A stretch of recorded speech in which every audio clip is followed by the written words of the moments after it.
तौर पे देखी जा रही हैं और प्रोवोकेटिव तौर पे देखी जा रही हैं. I've said on numerous earlier occasions, it is Pakistani actions that have constituted provocation and escalation. In response, and I repeat, in response, India has defended and reacted in a responsible and measured fashion to these provocations and these escalations by the Pakistani side. Earlier this morning, we saw a repeat of this escalatory and provocative pattern, and I'll invite Colonel Sophia Qureshi and Wing Commander Vyomika Singh to update you on the developments since early this morning. Colonel Qureshi. Thank you, sir. नमस्कार. पाकिस्तान सेना ने पूरी पश्चिम मोर्चे पर लगातार आक्रामक गतिविधियां जारी रखी. उसमें UCAV drone, long range weapon, loitering munitions और लड़ाकू विमानों का उपयोग कर भारतीय सैन्य ढांचे को निशाना बनाया. नियंत्रण रेखा पर भी ड्रोन घुसपैठ और भारी कैलिबर हथियारों से गोलाबारी की. अंतर्राष्ट्रीय सीमा और एलओसी पर श्रीनगर से नलिया तक 26 से अधिक स्थानों पर हवाई घुसपैठ के प्रयास किए गए. भारतीय सशस्त्र बलों ने अधिकांश खतरों को सफलतापूर्वक निष्क्रिय किया. फिर भी वायु सेना स्टेशनों पर उधमपुर, पठानकोट, आदमपुर और भुज बठिंडा स्टेशन, इन सब पर उपकरण व पर्सनल को हानि पहुंचाई. मैं ये भी बताना चाहती हूँ कि पाकिस्तान ने हाई स्पीड मिसाइल सुबह 1:40 पर इस्तेमाल करके पंजाब के एयरबेस स्टेशन को दागने की कोशिश की. एक निंदनीय और अनप्रोफेशनल एक्ट के तहत पाकिस्तान ने श्रीनगर, अवंतीपुर और उधमपुर के वायु सेना अड्डों पर चिकित्सा केंद्र और स्कूल परिसर को निशाना भी बनाया, जिससे उसके द्वारा सिविल इंफ्रास्ट्रक्चर पर हमला करने की गैर जिम्मेदाराना प्रवृत्ति फिर उजागर हुई. पाकिस्तान द्वारा सैन्य ठिकानों को जानबूझकर निशाना बनाने के पश्चात भारतीय सशस्त्र बलों ने त्वरित व सुनियोजित जवाबी हमले किए. Technical installation, command and control centres, radar sites और हथियार भंडार को चुनकर निशाना बनाया गया. रफीकी, मुरीद, चकलाला, रहमियार खान, सुकूर और चुनिया स्थित पाक सैन्य ठिकानों पर एयर लॉन्च सटीक हथियारों व लड़ाकू जेट से प्रहार किए गए. पसरूर स्थित रडार साइट और सियालकोट का एविएशन बेस भी प्रिसीजन एम्यूनिशन से टारगेट किए गए.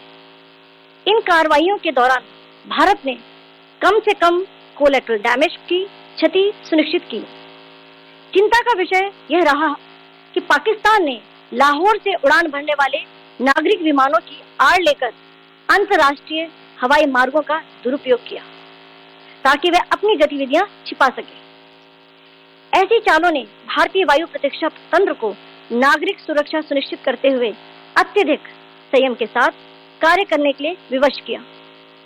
साथ ही साथ पाकिस्तान ने मिस इन्फॉर्मेशन का सहारा लेते हुए आदमपुर स्थित S-400 प्रणाली, सूरतगढ़ व सिरसा के हवाई अड्डों, नगरोटा के ब्रह्मोस बेस, देहरागिरी के तोपखाना पोजीशन तथा चंडीगढ़ के अग्रिम गोला बारूद डिपो को नष्ट करने के झूठे दावे सोशल मीडिया पर फैलाए.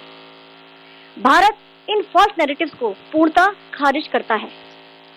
नियंत्रण रेखा पर पाकिस्तान ने ड्रोन घुसपैठ और भारी तोपखाना गोलाबारी के कई प्रयास किए.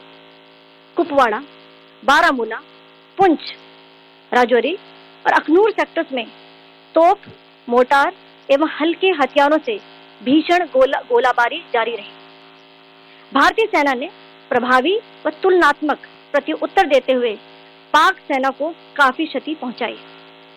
पाकिस्तान सेना के अग्रिम क्षेत्रों में सैनिकों की डिप्लॉयमेंट बढ़ती दिख रही है, जो स्थिति को और भड़काने की मंशा दर्शाती है. भारतीय सशस्त्र बल पूर्ण परिचालन तत्परता की स्थिति में है. अभी तक सभी शत्रुतापूर्ण कार्रवाइयों का प्रभावी ढंग से सामना कर उपयुक्त जवाब दिया गया है. भारतीय सशस्त्र बल दोहराते हैं कि वे तनाव वृद्धि नहीं चाहते, बशर्ते पाकिस्तान भी ऐसा ही व्यवहार करे. आखिर में आपको कुछ वीडियो दिखाना चाहती हूँ जहां पर इंडियन आर्मी के वेपन्स एलओसी पर पाक के एसेट्स को ध्वस्त करते नजर आ रहे हैं.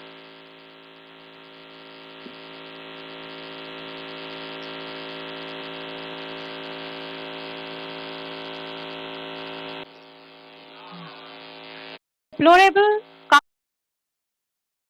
Sukhoi and Chunya were engaged using air-launched precision weapons from our fighter aircraft. Radar sites at Pasrur and Sialkot Aviation Base were also targeted using precision munitions. While carrying out these responses, India ensured minimum collateral damage. Pakistan has also attempted to execute a continued malicious misinformation